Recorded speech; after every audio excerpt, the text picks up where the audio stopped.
there's two polls that came out in the Michigan Senate race. You guys already know my boy Abdul El-Sayed, Dr. Abdul El-Sayed is running.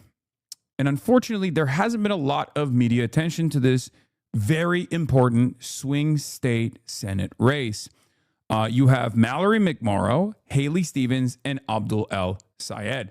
Now, what's interesting about this is that Mallory McMorrow, who's been endorsed by Elizabeth Warren already, is somewhat of a liberal Zionist, Elizabeth Warrenite type, right? Whereas Dr. Abdul El-Sayed is our guy. He's the left flank candidate. We don't align 100% on issues, but we align on issues that matter quite a bit, both on the domestic stuff and the way he communicates, and certainly on foreign policy as well. Dr.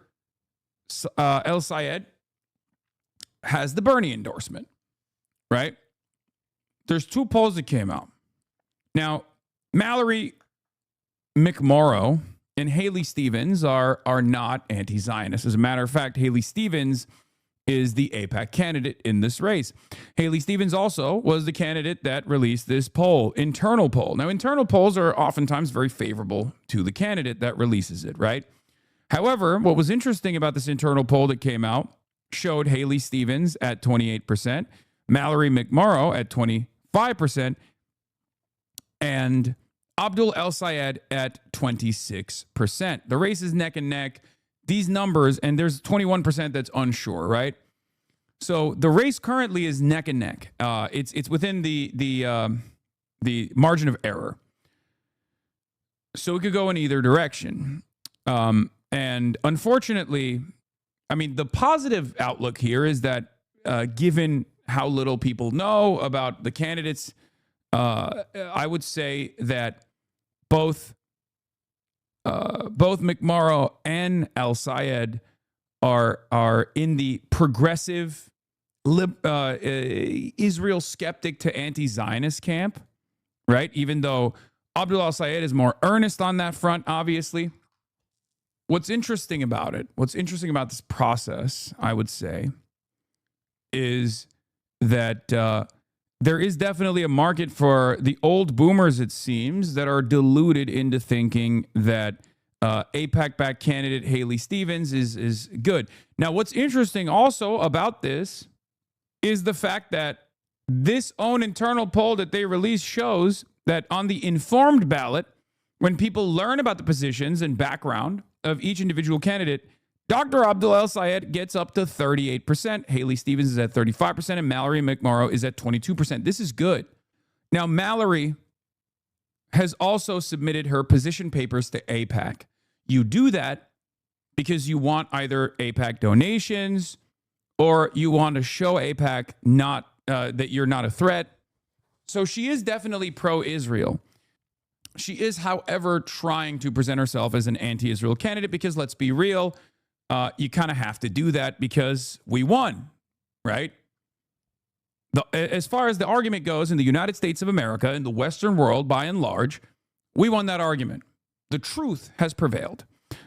You can no longer, in most races, run as a pro-Israel candidate, and many pro-Israel candidates don't talk about Israel at all, including candidates that get funded by AIPAC. AIPAC never runs ads about Israel at all. It's always about other things, depending on which primary we're talking about. It's always specific, primary-specific races or ads that they're running. It's also always subsidiaries that don't have the name Israel in them at all. It'll be like in Illinois 9, as we saw, that race got $20 million in AIPAC expenditure. Overall, the Illinois races did. In the Democratic Party primaries is a crazy number. And the groups that were funding certain candidates or attacking certain candidates were called Elect Chicago Women. It was actually AIPAC, but it was called Elect Chicago Women because AIPAC understands how unpopular Israel actually is. They're not in the business of truly advocating and changing people's minds at this point. They're in the business of manipulating the population into making wrong decisions making decisions that don't correspond to their morality, making decisions that don't actually benefit them. This is how lobbying works. AIPAC is not alone in this. Obviously, every single major corporate lobby does this exact same thing. It's deception. It's deception. That's all this is, right? And the worry here with Abdul's race, and that's why I have the donation link up right now, and I'm going to be stumping with him for the first time ever, is that AIPAC is going to spend, because it's a Senate race, AIPAC's probably going to spend around $20 million. This is what they do. So they're very right-wing. I mean, they're far right. We already know that Israel is a Nazi country, and AIPAC is not shy about working with American fascists. As a matter of fact, they love working with American fascists. So what AIPAC usually does is they spend against all the anti-Israel candidates, and then oftentimes they are actually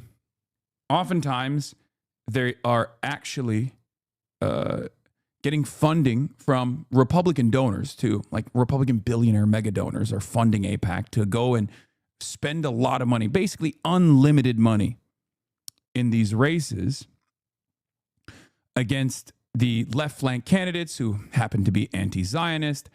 And then if that fails, they'll turn around and they'll fund the Republican. This is part of the reason why it's very difficult, very, very difficult to get honest anti-Israel voices elected into Congress. Okay? This is also part of the reason why I'm a little bit more charitable with congresspersons than the average HasanAbi head in this chat that will oftentimes yell and won't grade politicians on a curve, right?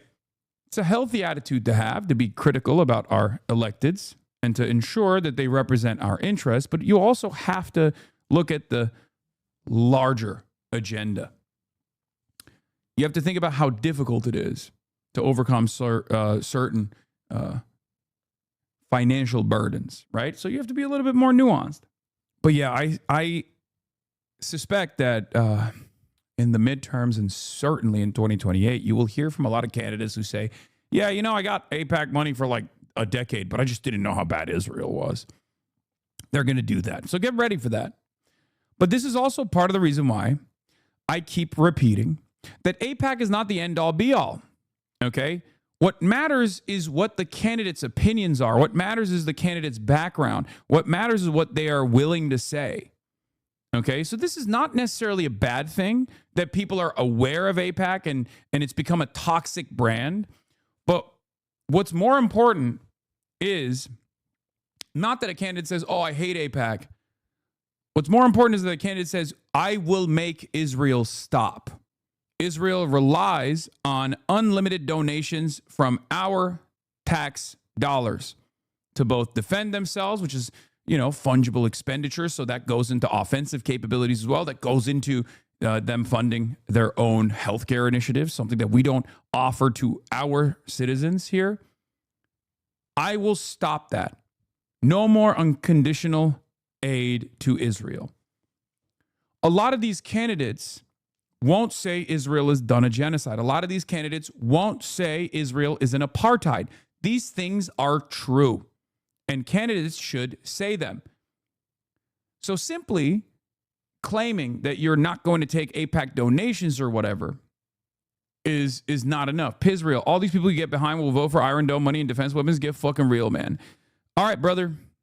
You're charitable because you're a Democrat lib. Just be honest. Vote blue no matter who, but make it DSA members. Hey, man, if you find an opportunity to offer material support to Hamas, you know, let me know. Okay. Do you got a route there? What's your suggestion? Oh, that's right. You have no suggestion. It sucks that these are the cards that we are dealt. And I will continue to apply pressure to candidates. Don't address my point.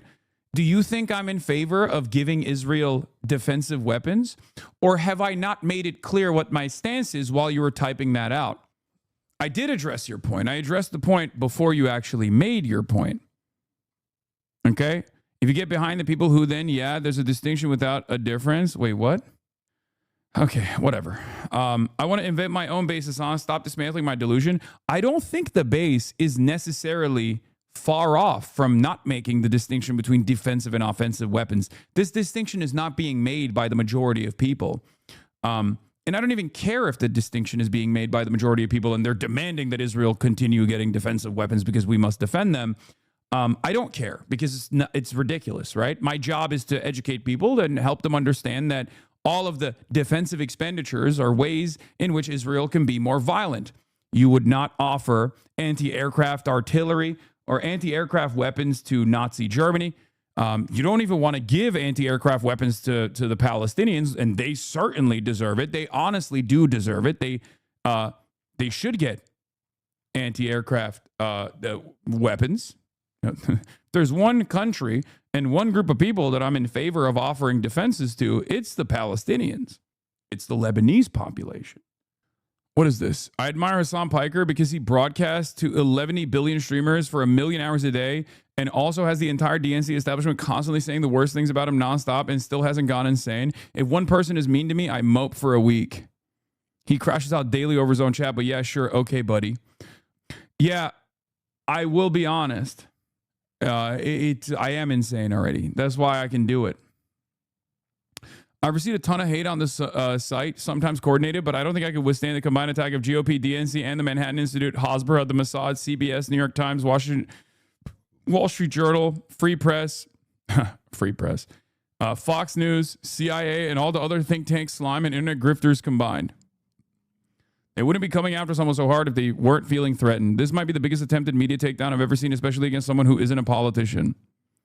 I mean, yeah, the reality of the matter is this, okay? I will always have thick skin, and you should too. But remember, the reason why they're doing that is because I am a fairly sizable megaphone for you, okay, for your opinions. Yes, I do engage in advocacy. Yes, I try to educate people. But the reality of the matter is, at the end of the day, there are a lot of people who have these opinions. I'm just helping them. I am helping people like you in this audience and whoever actually tunes in and is charitable enough to understand what I'm saying or listen to what I'm saying without immediately getting mad. I'm giving you the tools to be able to better communicate your opinions, your worldview. I think a big part of the reason why people are frustrated is also because, and the reason why they're doing this to Abdul El-Sayed is because they don't want the Zoran thing to happen. They don't want the Zoran thing to happen with Abdul El-Sayed. They hate, like, a lot of these people that are fake nice to Zoran fucking do not want this to happen ever again, okay? They do not want another Muslim anti-Zionist candidate who will advocate for decoupling from Israel, who will advocate for Medicare for all, who will advocate to abolish ICE. They do not want, especially in the Senate, they do not want that to happen. Okay? And it's really interesting because I keep reiterating this point over and over again. I'm just one person, right? I'm a place where people congregate, like-minded people, but I'm just one guy. I'm not like hypnotizing people into arriving at these conclusions. I think they think I'm like single-handedly doing this stuff. I'm not. I think my impact is very limited. These guys think I have a lot more impact than I actually do. I find it very strange that they behave like this. If you were to successfully deplatform me or kill me or whatever, right? I go away. But someone else is going to inevitably take my place. You take them out, someone else is going to take their place. Because this anger and this resentment is not going to go away. Because it's real. It's real. It's not fake. Your largest impact on the Zoran campaign was that you had a bunch of people who watched you end up canvassing or working for him, not changing people's minds yourself. Yeah, absolutely. I am not capable of single-handedly changing the outcome of races. I mean, and sometimes even if a candidate is doing their very best, they can still, even if I support them, they can still lose, right? I mean, Kat Abel-Ghazaleh is a great example of this. Like, I think overall, most people didn't care about her, like foreign policy papers at all. They didn't care about that. But at the end of the day, she got very close, and it was brilliant. It was awesome.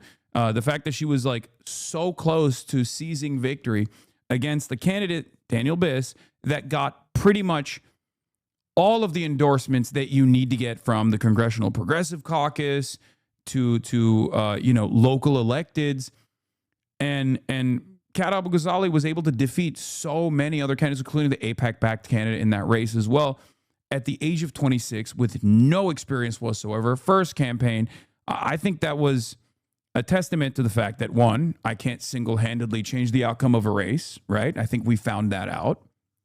But two, we can give a pretty solid push, a pretty reliable push to candidates. She got within the margin of error, and that's still fantastic. But obviously, there's always going to be there's always going to be hurdles to overcome.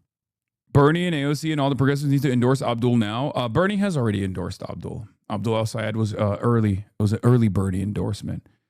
But yeah, they genuinely don't want this to happen. Okay, I'll be very real with you. I think a lot of establishment Democrats are terrified of a guy like this winning a Senate race. What I want to say today, in accordance with the fact that we love that in New York City, you're going to hear it from everybody.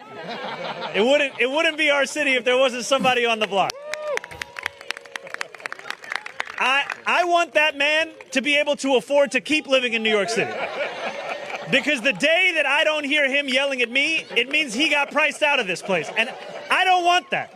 I don't want that for him. I don't want that for anybody in this city. We need to make this a city where it's affordable enough to yell at your politicians. If it's not that city, it's not the city I want to live in. I love how he just like brings everything back to the affordability agenda. I mean, he's brilliant. It's a perfect situation, right? Like the stars align. He is conniving, which you kind of need to be. He knows how to play politics, which you definitely need to do. He has great constituent services, fantastic. He has the ideological background, and it works. And it works in a way where it boosts the profile of the DSA. And you need guys like this. I want to put Zohran Mamdani's in every seat, even if at certain points, conniving is not the right word, but I get you. No, I think it is. I use that word on purpose. He can be. He is cunning, but he can be conniving too. I use that word on purpose. Yeah, he's got Riz. He's got Riz. And you need to have Riz. You definitely need to have Riz. Look up conniving. Are you sure doing something immoral, illegal, or harmful? Yes, he can do something. He has tact, but I will say he will shank people too, if necessary. And you kind of have to be like that. That's my point. Let's be clear about it. So let this be a city where we have this, where we worry about, are the Knicks going to win the championship? Or we ask ourselves, why is a $9 latte $9? Let this not be a city where we ask ourselves, is government doing enough to build affordable housing as quickly as it can? Today starts to answer that final question. Thank you so much. So yeah, he is singularly invested in being a movement guy and doing sewer socialism, doing good constituent services, leaning into the promises that he made, and show anyone around the world, if not certainly around the United States of America, that like you can have better politicians, that democratic socialism isn't scary, right?